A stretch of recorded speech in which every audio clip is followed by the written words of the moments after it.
आजिठु आरंभ होइछि भोटिंग प्रक्रिया। लोकसभा निर्वाचन में आज मतदान आरंभ। तेबे प्रथम पर्यायर मोट 1,87,000 पोलिंग केन्द्र रे मतदान हेबाकु थिबा बेले 16,53 कोटी लोक मतदान करिवे। मतदान सकाळ 7टारू आरंभ होई संध्या 6टा पर्यंत चलिबो। एथिसह प्रधानमंत्री नरेंद्र मोदी ट्वीट करी भोट देवा पई अनुरोध करछंती। निजर बहुमूल्य भोट देवाई अनुरोध करने सह गणतंत्र एही महा नव पर्व निजकू सामिल करने अनुरोध कर गणतंत्र सबुठारु बड़ पर्व आज आरंभ होछि। लोकसभा निर्वाचन प्रथम पर्यायर 21 राज्य तथा केन्द्र शासित अंचल 102 आसन पर भोट दिया।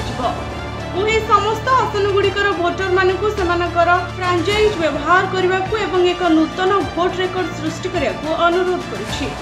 मोर युव बंधु मानकु मोर एक विशेष निवेदन अच्छी जो मैंने प्रथम थर भोट देवाकु चाहछन्ति सेमाने बहु संख्यार भोट दियंतु। गणतंत्र रे प्रत्येक भोट मूल्यवान एवं प्रत्येक स्तर गुरुत्वपूर्ण। तेबे सूचना अनुसार प्रथम पर्यायर 16 रु 36 रु अधिक भोट अछन्ति। सेथिमध्यरु 8.4 कोटी पुरुष एवं 8.23 कोटी महिला भोटर अछन्ति। 35 एवं 76 कोटी भोटर प्रथम थर पई निजर मतदान करिवे।